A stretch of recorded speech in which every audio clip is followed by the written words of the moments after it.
Hello and welcome our physics class. Today we are discuss physics first in class 12th.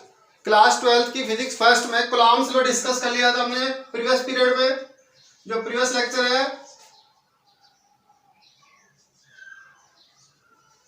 Coulomb's law discuss किया था बेटा। Okay,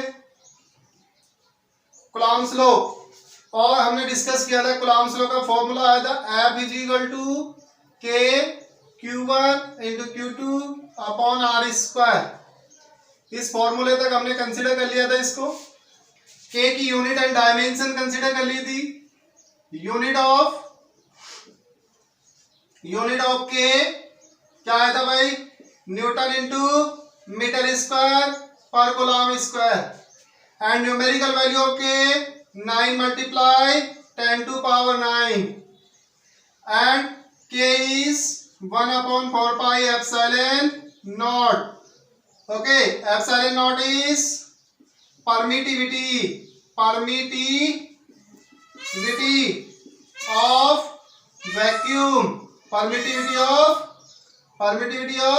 vacuum। ये previous lecture में discuss किया था, फटाफट इसका रिवीजन कर रहे हैं। हमने कूलॉम फोर्स कंसीडर किया तो कूलॉम फोर्स किसके बीच लग रहा था? दो पॉइंट चार्जेस के बीच। कैसा फोर्स था? अट्रैक्शन और रिपल्सन दोनों हो सकते हैं। डायरेक्शन क्या रहेगी? Always opposite. कूलॉम फोर्स की डायरेक्शन क्या रहेगी? Always opposite. ठीक है। उसके बाद हमने डिस्कस किया था ये फोर्स कैसा है? लाइन जॉइनिंग फोर्स है, एक ही लाइन पे लगता है, यानी कि दो पॉइंट चार्जेस है, उनको जो मिलाने वाली लाइन है, उनको जो ज्वाइन करने वाली लाइन है उसी पे लगता है। Okay, correct. फिर उसके बाद हमने डिस्कस किया था कि जो प्रोपोर्शनलिटी कांस्टेंट है K, उसकी यूनिट, उसकी न्यूमेरिकल वैल्यू और K की वैल्यू, फिर एप्सिलॉन नॉट बोलते हैं इसको बोला था हमने परमिटिविटी ऑफ वैक्यूम।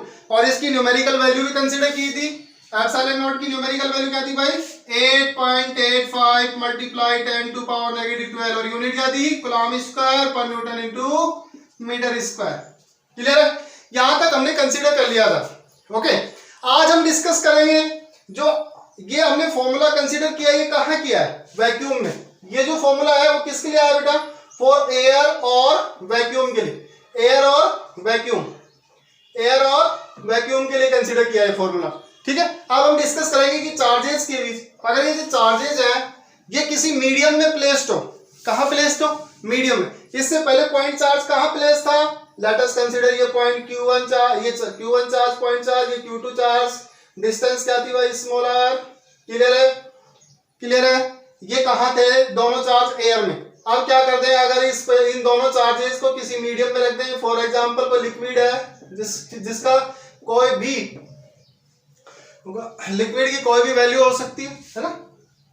अच्छा जी, जब दोनों को किसी मीडियम में प्लेस कर देंगे, उस मीडियम के लिए जो उनकी वैल्यू होगी, उस फोर्स की जो वैल्यू होगी वो क्या होगी, वो कैलकुलेट करना है। ठीक है। तो यहाँ पे मीडियम कुछ भी हो सकता है, कोई भी लिक्विड हो सकता है, कोई मेटल की प्लेट हो सकती है, ठीक है, वाटर हो सकता है, कुछ भी, सबके लिए अलग अलग वैल्यू होगी और वो वैल्यू हम कैलकुलेट कर रहे हैं। ठीक है, तो वही डिस्कस करते हैं। तो हमारे पास फॉर मीडियम के लिए कैलकुलेट करेंगे। For medium Coulomb force for medium, किसके लिए कैलकुलेट कर रहे हैं? मीडियम के लिए। तो ध्यान दें, मीडियम का मतलब दोनों चार्ज किसी मीडियम में हो, तो एयर में नहीं हो, तो फिर कूलॉम फोर्स क्या होगा? तो इसी फॉर्मूले को ध्यान से देखेंगे। F इज इक्वल टू हमारा फॉर्मूला था 1 अपॉन 4 पाई, या एप्सिलॉन नॉट आता था, उसकी जगह क्या आ जाएगा? एप्सिलॉन नॉट की जगह क्या आ जाएगा? एप्सिलॉन। क्लियर है? अगर एयर है तो एप्सिलॉन नॉट K की वैल्यू, और अगर मीडियम है तो एप्सिलॉन। ठीक है, इसको बोलते हैं एब्सोल्यूट परमिटिविटी। क्या बोलेंगे इसको? Absolute permittivity. इसको बोलते हैं परमिटिविटी ऑफ वैक्यूम, और इसको बोलेंगे एब्सोल्यूट परमिटिविटी, या फिर सिंपल, अगर आप नहीं ध्यान रख पाते हो कि इसको एब्सोल्यूट परमिटिविटी बोलते हैं, तो इसका एक और नाम है परमिटिविटी ऑफ मीडियम। तभी तो पता चलेगा कि मीडियम जो है उसकी परमिटिविटी क्या है। ठीक है ना, मेटल है तो उसकी परमिटिविटी कुछ और होगी। ठीक है, हाँ जी। तो यहाँ पे आएगा 1/4 epsilon Q1 into Q2 upon R square. ये मीडियम के लिए आ गया हमारे पास। ये फोर्स का फॉर्मूला किसके लिए आ गया, मीडियम के लिए। अब यहाँ सबसे इंपॉर्टेंट है और ध्यान रखने वाली बात है, ये तो आया था एयर के लिए, this is called equation number first और this is called equation number second. ये आ गया मीडियम के लिए भी इसको एम से शो कर दिया, ये वैक्यूम के लिए, एयर के लिए एफ ए। ओके, अब देखो ध्यान से समझना भाई, यहाँ पे एप्सिलॉन और एप्सिलॉन नॉट, एप्सिलॉन नॉट की तो वैल्यू है, एप्सिलॉन जो मीडियम है उसके लिए परमिटिविटी कोई वैल्यू नहीं है, तो फिर क्या करें, तो उसके लिए सबसे अच्छा एग्जांपल है, इसमें एक रिलेशन है, ठीक है, जो रिलेशन ध्यान रखना है क्या है वो ध्यान से समझ लेना। एप्सिलॉन इज इक्वल टू होता है epsilon not into epsilon R, epsilon not into epsilon R, ठीक है। Permittivity, absolute permittivity is equal to permittivity of vacuum and into epsilon R. Epsilon R क्या है ये भी ध्यान से समझ लो, एप्सिलॉन आर यहाँ पे है, एप्सिलॉन आर ये इसको बोला जाता है, देखो ये तो हो गया रिलेटिव परमिटिविटी, ये हो गया आपके पास परमिटिविटी ऑफ वैक्यूम, इसको एप्सिलॉन का एक और नाम है परमिटिविटी ऑफ मीडियम भी बोल सकते हैं। एप्सिलॉन आर क्या है, एप्सिलॉन आर इसको डाइलेक्ट्रिक कांस्टेंट भी कह देते हैं एप्सिलॉन आर को, और इसका जो नाम है वो भी आपको ध्यान रखना है, ठीक है। बहुत बार क्वेश्चन आता है एनसीईआरटी 1 मार्क्स का कि एप्सिलॉन आर क्या है ना, इसकी डेफिनेशन पूछ लेता है, वो आगे डिस्कस करें। यहाँ पे जो एप्सिलॉन आर है उसको ध्यान रखना है, इसको बोलते हैं absolute, absolute permittivity, absolute permittivity, absolute permittivity, ठीक है। एप्सिलॉन आर को क्या बोलते हैं, एब्सोल्यूट परमिटिविटी। अब ध्यान से समझना भाई, वेरी इंपॉर्टेंट बात, जो भी मीडियम यहाँ पे होगा उसका हमें एप्सिलॉन आर पता होता है, एब्सोल्यूट परमिटिविटी हमें गिवन होगी न्यूमेरिकल में, ठीक है। अगर मेटल है तो उसका एप्सिलॉन आर कुछ और होगा, अगर लिक्विड है वाटर है तो उसके लिए अलग होगा, सबके लिए फिक्स है ना, तो उसको भी चेक करेंगे आगे। पहले ये वैल्यू अगर एप्सिलॉन की यहाँ पे रख दे तो फॉर्मूला क्या आ जाएगा मीडियम के लिए फोर्स का, क्या आ जाएगा भाई, F M is equal to बताओ 1/4 pi epsilon naught into epsilon R Q1 into Q2 upon R square. Yes और नो, क्या किया, substitute these relation, substitute these equation, this equation in this, okay. तो एप्सिलॉन की value हमने substitute कर दी इसमें, तो हमारे पास रिजल्ट आ गया 4 pi epsilon naught into epsilon R. This is called equation number 3, this is called equation number 3, clear. तो एप्सिलॉन नॉट की वैल्यू तो ये है, फिक्स है, और एप्सिलॉन आर मीडियम के लिए हमें गिवन होगा, जो भी न्यूमेरिकल होंगे, तो हम मीडियम के लिए फोर्स कैलकुलेट कर सकते हैं। अगर यहाँ पे एप्सिलॉन रखेंगे तो एप्सिलॉन की वैल्यू फिर कैसे कैलकुलेट करें, तो फिर हमें ये formula apply, relation between epsilon और epsilon not into epsilon R, है ना। ये रिलेशन याद होना चाहिए, और इस रिलेशन को हम यहाँ रख के और इसको सोल्व कर सकते हैं, ओके।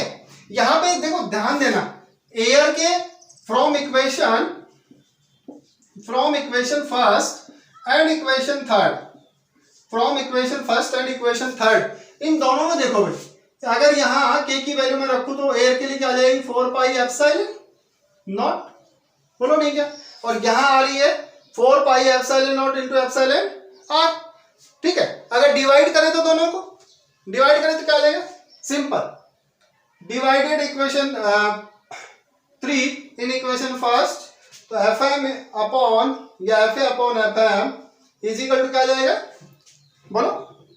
इसका डिवाइडेशन इसमें करेंगे, तो डिवाइडेशन करना आप और करके बताना कि यही आ जाएगा, ठीक है। तो रिजल्ट आपके पास आएगा, इसमें इसका डिवाइड करेंगे तो ये सब कैंसिल हो जाएगा, 1 एप्सिलॉन आर आ जाएगा,